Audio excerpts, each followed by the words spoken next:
할렐루야, 반갑습니다. 또 새 한 주를 시작하는 첫날 아침 이 새벽에 여러분과 말씀으로 시작할 수 있게 하신 하나님께 감사드립니다. 잠시 기도하고 같이 말씀을 나누도록 하겠습니다. 기도하겠습니다. 하나님 감사합니다. 또 새로운 한 주를 우리에게 허락해 주시고 또 가장 첫 시간, 첫 마음을 주님께 말씀으로 시작하게 하심을 감사드립니다. 오늘도 어떠한 말씀이 들려지든지 간에 그 말씀을 통하여서 우리의 삶을 돌아볼 수 있게 하시고 정말 우리의 삶 가운데 하나님을 기쁘시게 해드린 삶이 무엇인지 또 세상의 빛과 소금으로 살아가는 것이 무엇인지를 한 번쯤 다시 한 번 더 돌이켜 볼 수 있는 그런 시간 될 수 있게 도와주시옵소서. 이 시간 가운데도 함께 하실 하나님을 찬양하며 모든 말씀 우리 주 예수 그리스도의 이름으로 기도드렸습니다. 아멘. 오늘 함께 보실 말씀은 시편 말씀입니다. 시편 35편 19절에서 28절까지의 말씀을 같이 보겠습니다. 시편 35편 19절에서 28절까지 말씀입니다. 다 찾으신 줄 알고 같이 혹은 또 여러분과 같이 한번 읽어보도록 하겠습니다. 35편 19절에서 28절까지입니다. 부당하게 나의 원수된 자가 나로 말미암아 기뻐하지 못하게 하시며 까닭없이 나를 미워하는 자들이 서로 눈짓하지 못하게 하소서. 무릇 그들은 화평을 말하지 아니하고 오히려 평안히 땅에 사는 자들을 거짓말로 모략하며 또 그들이 나를 향하여 입을 크게 벌리고 하하 우리가 목격하였다 하나이다. 여호와여 주께서 이를 보셨사오니 잠잠하지 마옵소서. 주여 나를 멀리하지 마옵소서. 나의 하나님 나의 주여 떨치고 깨셔서 나를 공판하시며 나의 송사를 다스리소서. 여호와 나의 하나님이여 주의 공의대로 나를 판단하사 그들이 나로 말미암아 기뻐하지 못하게 하소서. 그들이 마음속으로 이르기를 아하 소원을 성취하였다 하지 못하게 하시며 우리가 그를 삼켰다 말하지 못하게 하소서. 나의 재난을 기뻐하는 자들이 함께 부끄러워 낭패를 당하게 하시며 나를 향하여 스스로 뽐내는 자들이 수치와 욕을 당하게 하소서. 나의 의를 즐거워하는 자들이 기꺼이 노래 부르고 즐거워하게 하시며 그의 종의 평안함을 기뻐하시는 여호와는 위대하시다 하는 말을 그들이 항상 말하게 하소서. 나의 혀가 주의 의를 말하며 종일토록 주를 찬송하리이다. 아멘. 오늘은 까닭없는 미움을 받을 때라는 제목으로 함께 말씀을 나누기 원합니다. 시편 35편을 단순히 보게 되면 다윗이라고 하는 한 개인이 자신의 어떤 어렵고 힘든 상황에 대하여서 하나님께 도움을 구하는 어떻게 보면 길고 복잡한 그런 간구실, 기도문이라고 할 수 있을 것 같습니다. 그러나 사실 그 한 개인이라고 하는 이 사람은 우리의 어떤 신앙의 모범을 보여주는, 그래서 구약에서는 어찌 보면 너무나도 명확한 기준이 되어졌던 왕이었던 것을 볼 수 있습니다. 그래서 하나님께서 역대의 왕들을 살펴보시면서 그들에 대하여서 기준점을 삼을 때 항상 누가 기준점이 되었냐면 이 다윗이 기준점이 되었던 것을 우리가 알 수 있습니다. 그래서 어떤 역대의 왕들을 평가할 때에 내 종 다윗과 같이 행하였다 혹은 내 종 다윗과 같이 아니하였다 이렇게 평가했던 것을 볼 수 있습니다. 그와 마찬가지로 그것만을 통해서도 우리가 알 수 있는 것처럼 이 다윗이라고 하는 사람은 단순하게 한 개인의 그런 삶의 모습으로만 우리가 볼 것이 아니라 우리의 삶의 기준점으로 우리 신앙의 어떤 나아가야 될 방향점으로 삼아야 될 것이다 라는 것입니다. 그런 측면에서 우리가 볼 때에 특별히 오늘 본문에서 다윗은 자신의 불행을 기뻐하는 자들로 인하여서 여러 가지 어려움을 처한 것을 볼 수 있습니다. 그러나 그것은 다윗이 무엇인가를 잘못해서라기보다는 그가 하나님 앞에서 성실하게 서 있으면 있을수록 하나님께서 그를 붙드시고 또 지키시고 인도하심으로 인해서 그가 더욱더 하나님 앞에 나아갈수록 하나님께서는 그를 더 잘되게 하셨고, 더 흥하게 하셨고, 더 형통하게 다른 사람들보다 더 높은 자리에 그렇게 앉히셨던 것을 우리가 볼 수 있습니다. 그런 은혜가 있으면 있을수록 다윗은 사랑도 받았지만 또 한편으로는 여러 가지 미움과 시기와 질투도 많이 받았던 것을 우리가 알 수 있게 되는 것입니다. 그래서 그런 관점에서 보자면 정말로 이 이스라엘의 역대 왕 중에 다윗만큼 사랑을 많이 받은 사람도 없겠지만 또 한편으로 보자면 다윗만큼 미움을 받은 사람도 없었다라는 것입니다. 아마 그가 골리앗을 물리치고 이스라엘로 돌아올 때에 수많은 백성들이 그들이 들어오는 그 길목에 서서 여러 그 군대를 전쟁에서 승리하고 돌아온 그 군대들을 축복하고 또 환영하는 그런 모습들을 우리가 볼 수 있습니다. 그때 사람들이 고백하고 또 환호하는 것이 무엇입니까? 사울이 죽인 자는 천천히요, 다윗이 죽인 자는 만만이라. 아마 그때부터였던 것 같습니다. 다윗이 수많은 사람들로부터 사랑을 받기 시작한 때가. 그러면서 한편으로는 또한 그때부터 다윗에 대하여서 미워하고 시기하고 질투하는 사람들이 생겨나기 시작했던 것을 또한 보게 되어집니다. 우리가 아는 것처럼 그때부터 사울은 호시탐탐 시시때때로 다윗의 어떤 생명을 위협하고 다윗을 어떻게 해서든지 죽이고자 기회를 엿보는 것을 볼 수 있지요. 그리고 후에는 아예 군대를 끌고 나가서 그를 잡고자 하는 것도 우리가 보게 되어집니다. 그 외에도 다윗의 그 삶을 돌아볼 때에 그 인생에 있어서 얼마나 많은 그런 경쟁자들이 다윗을 시기하고 또 질투하고 미워하는 그런 일들이 많았겠습니까?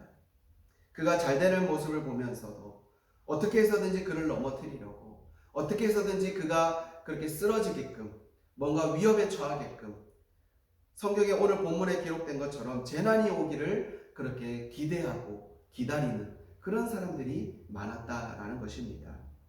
마치 살얼음을 걷는 것처럼 그런 다윗은 삶을 살아갔던 것이죠. 그런 상황 속에서 다윗은 오늘의 시편을 지은 것입니다. 그러면서 하는 말이 무엇입니까? 오늘 본문의 앞절에 나오는 17절에 보게 되면 이런 말이 나오죠. 하나님 관망하지 말아 주십시오. 하나님 나를 건져 주십시오. 나의 이 하나밖에 없는 이 생명을 나를 건져 주시고 나를 죽이고자 하고 나를 멸망시키고자 하는 사람들로부터 나를 살려 주십시오. 건져 주십시오. 그렇게 고백하는 것을 볼 수 있습니다. 22절에도 보면 하나님 잠잠하지 마십시오. 하나님 나를 멀리하지 마십시오. 나의 하나님, 나의 주여, 나를 공의로 판단하시고 나의 송사를 다스리소서. 한마디로 뭐라고 이야기하는 것입니까? 하나님, 나는 하나님 없이는 살 수가 없습니다. 하나님의 도움이 없으면 나는 아무것도 아닙니다. 나의 어떤 지위, 내가 가진 어떤 권력, 능력, 힘, 하나님 그것은 아무것도 아닙니다. 하나님이 나를 도와주시지 않으면 나는 오늘도 살아갈 수가 없습니다. 이것이 다윗의 고백인 것입니다. 그렇게 다윗은 철저하게 하나님 앞에 엎드리는 것을 우리가 볼 수 있지요. 어떤 면에서 보자면 다윗의 입장에서 본다면 참으로 억울한 상황이라고 할 수 있을 것입니다. 참으로 분하고 화가 나는 상황일 수도 있습니다. 19절에서 보는 것처럼 까닭없이 나를 미워하는 자들이 서로 눈짓하고 있기 때문에 나를 괴롭히고 나를 어떤 핍박하고 나를 향하여서 입을 벌리고 나를 삼키려고 하는 그런 상황에 다윗이 처해 있는 것이라는 겁니다. 그럴 때 다윗은 어떻게 했는가라는 것이죠. 우리가 이러한 모습들을 보면서 우리가 깨닫게 되는 것은 한편으로 그때나 오늘이나 여전히 우리에게도 이러한 까닭없는 미움을 받을 그런 상황들, 그런 경우가 있을 수 있다라는 것입니다. 예수님 역시도 사실은 그러하셨던 것을 우리가 볼 수 있지요. 요한복음 15장 25절에 보면 그들이 이유 없이 나를 미워하였다라고 그렇게 기록하고 있습니다. 그래서 15절 중반에 보게 되어지면 세상이 너희를 미워하면 나를 미워하는 줄 너희가 알아라 라고 예수님께서는 그렇게 말씀하십니다.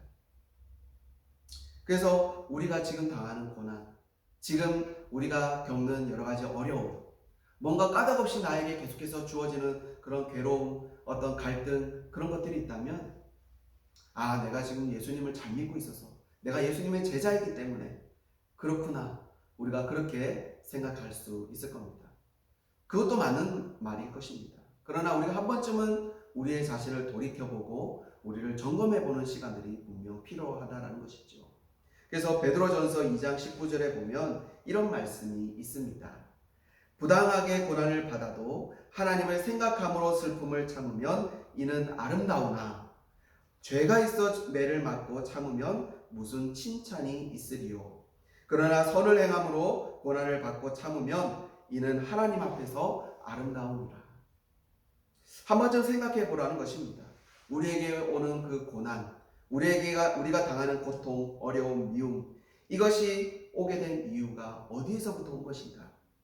혹 나의 어떤 이기심이나 욕심과 잘못으로 인한 것은 아닌지 우리는 한 번쯤 돌아봐야 될 것입니다. 내가 직장에서 직장의 동료들과 뭔가 갈등이 있고 직장 동료들부터 어떤 미움을 받거나 그런 어려움을 당한다고 한다면 혹 내 자신을 먼저는 돌아보아야 되는 것입니다. 혹시 내가 모질게 대하지는 않았는지, 혹시 나의 어떤 이익만을 챙기고 내가 그 사람들을 배려하지 못한 부분은 없는지를 먼저 살펴보아야 할 것이죠. 그런 후에야 정말로 내가 이유 없이 그렇게 고난을 당했는지 우리가 생각해 보아야 한다라는 겁니다. 정말 우리가 그럴 수 있습니다. 요즘 같은 때에 우리가 교회 다닌다는 이유로 우리에 대하여서 색안경을 끼고 보는 사람들이 많이 있습니다. 그걸로 인해서 사실 위축되는 것도 없지 않아 있는 것 같습니다. 그러나 분명한 것은 우리가 놓치지 말아야 될 이 예배의 방법이나 어떤 예배의 어떤 형태의 모습들은 우리가 또 유연하게 또 여러 가지 그 상황 속에서 적절하게 해야 될 필요들은 있겠지만, 그렇다고 해서 우리가 예배에 모인다고 해서 그런 비난과 어려움을 겪는 것은 사실은 부당한 것이라고 할 수 있을 것입니다. 그러나 그것은 우리의 입장에서 그런 것이지 예수님을 모르는 사람들의 입장에서 볼 때 그들의 어떤 비난이나 그들의 어떤 질책 같은 것들은 사실 우리가 감수해야 될 부분이고, 또 그들의 입장에서 본다면 당연하게도 보일 수 있는 부분일 것입니다. 우리가 그것을 두려워해서는 안 될 것이겠죠. 그러나 한편 우리가 두려워야 될 부분들이 있는 것은 무엇이냐면, 정말로 우리가 코로나가 있기 전에 그동안 우리는 정말 말씀대로 주님이 가르쳐 주신 대로 그 삶을 살았는가를 우리가 생각해 보아야 한다는 겁니다. 오히려 오늘날처럼 이렇게 교회를 핍박하고 비난하고 미워하게 된 이 원인이 단순하게 정말 코로나로 인해서 민폐를 끼치고 어려움을 끼쳐서가 그 행위 자체로 우리가 어려움을 당하고 핍박을 받는 것인지 미움을 당하는 것인지, 아니면 그 전에 코로나가 있기 전부터 정말 교회가 교회되지 못하고 하나님의 말씀을 대로 우리가 살아야 됨에도 불구하고 여러 가지 슬로건을 내걸고 여러 가지 그런 외침은 많았지만 혹 우리의 삶에 그것이 뒤따르지 못함으로 인한 그런 모습은 없었는지 우리가 점검해 보아야 한다는 겁니다. 그래서 어쩌면 정말로 지금의 이 교회를 바라보는 세상의 어떤 시선, 시각들이 단순하게 코로나로 인하여서 생겨난 것이 아니라 그 이전에 우리의 삶 가운데 하나님 말씀대로 살지 못함으로 인한 그런 것이 아닌지 우리가 점검해 보아야 한다는 겁니다. 정말로 우리가 선을 행함으로 인해서 고난을 당하고 핍박을 당한다면 여러분 참으십시오. 인내하십시오. 그리고 기뻐하십시오. 그것이 하나님 앞에서 선한 모습이고 아름다운 모습이기 때문에 그렇습니다. 그러나 죄가 있어서 매를 맞고 또 여러 가지 질책을 당하고 핍박을 받는다면 우리는 무슨 유익이 있겠는가? 무슨 그것이 칭찬이 있으리까? 있으리오라고 그렇게 대묻고 있는 것입니다. 오늘 아침 여러분 메시지는 간단합니다. 우리의 삶을 한번 돌아보십시오. 나의 삶 가운데, 나의 관계 가운데 혹여나 여러 가지 갈등과 또 여러 가지 문제들이 있진 않은지, 내가 생각할 때 그냥 아무 이유 없이 까닭 없이 그 상대방이 나를 미워한다라고 생각할 수 있겠지만, 먼저는 나를 한번 점검해 보아야 됩니다. 정말로 내가 이유 없는 미움을 당하고 있는 것인지. 그리고 두 번째는 정말로 그렇다라고 한다면 우리의 행위는 어떠해야 되는가? 하나님 앞에 엎드려야 되는 것이죠. 하나님께서 이 상황들을 이끌어 가시도록, 하나님께서 이 문제를 해결하시도록. 오늘 마지막에 28절에 보면 다윗은 이렇게 고백합니다. 나의 혀가 주의 의를 말하며 종일토록 주를 찬송하리이다. 사람들이 나를 미워하고 나를 핍박하고 나에 대해서 욕하는 것에 대하여서 나도 똑같이 대적하고 나의 혀를 놀려서 똑같이 욕을 하고 미워한다면 그것은 세상의 방법일 것입니다. 그러나 정말로 하나님을 믿고 하나님을 신뢰하는 사람의 방법은 그 모든 것을 하나님께 올려드리고 나는 하나님만을 바라보며 하나님의 의를 찬양하며 그렇게 나아가는 것인 줄 믿습니다.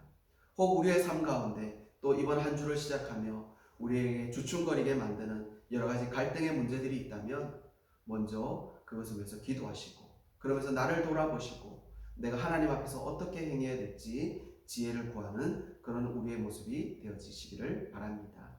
그래야 해서 여러 가지 갈등의 문제들이 오히려 묶여지는 것이 아니라 풀어지는 은혜가 있을 수 있도록, 화평케 하는 그런 우리의 삶의 모습들이 되어질 수 있도록 그런 은혜가 저와 여러분의 있기를 축원드립니다. 우리 이 아침에도 잠시 기도하고 또 한 주를 살아가시는 저와 여러분 되시기 바랍니다. 기도하겠습니다. 하나님 감사합니다. 까닭 없이 우리가 받는 어려움과 미움과 고난도 있을 것입니다.